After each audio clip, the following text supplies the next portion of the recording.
demand for labor decades ago was having adequate labor for harvest, and that has changed over the decades to where, because we have different labor and cultural practice demands in the mid-season, we need a lot more labor between April and July. And over the last 5 years, that's where the pinch has been on having adequate labor, is that April through July timeline.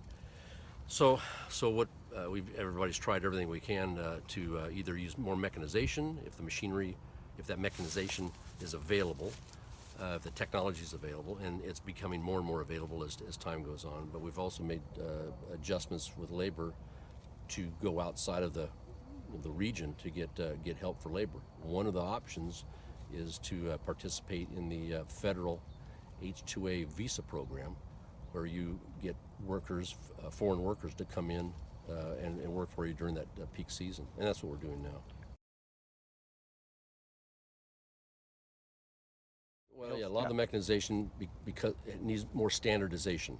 So it needs standardization on the trellis system design. It needs more standardization on flatter ground is more standard than rolling hills or hillsides, and so those vineyards that are, fit outside of that standardization requires just more unique behavior, and that includes hand labor. If you have terraces, you have to have hand labor. If you have more steeper hills, you have to have hand labor to do a lot more of the task. And so we'll always have, as long as we're farming hillside vineyards, we'll have to have some amount of labor available to do some of these tasks throughout the year, including harvest. But on the flatlands, if the systems are designed correctly, they can be pretty mechanized from beginning of the season through the end of the season. Just like all agriculture, you have peaks and valleys in the demand. So there's basically 2 periods of peak and valley.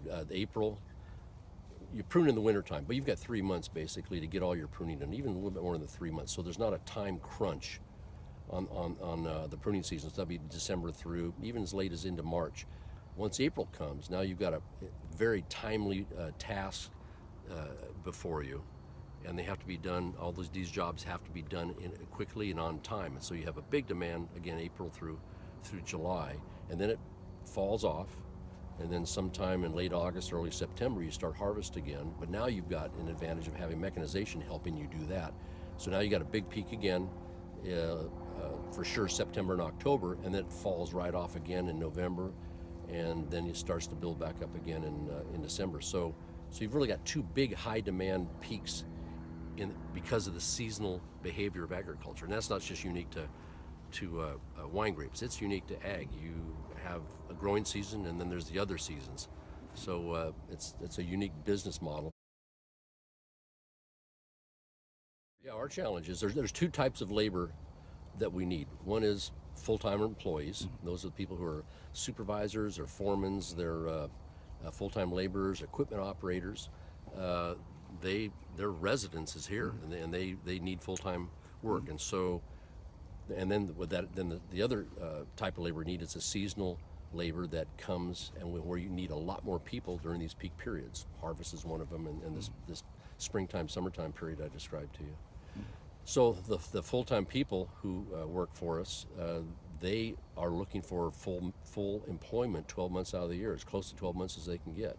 And so the challenge we have as an employer is balancing the critical timelines for doing work with providing employment for our long-term employees during those slow parts of the season. So we scramble when we're behind, and we scramble when we're don't have much to do. We're always cognizant of that demand on our workers to provide employment, and then still find additional workers for that seasonal part of the component. So that's always a challenge. It's been a challenge like that for 40 years.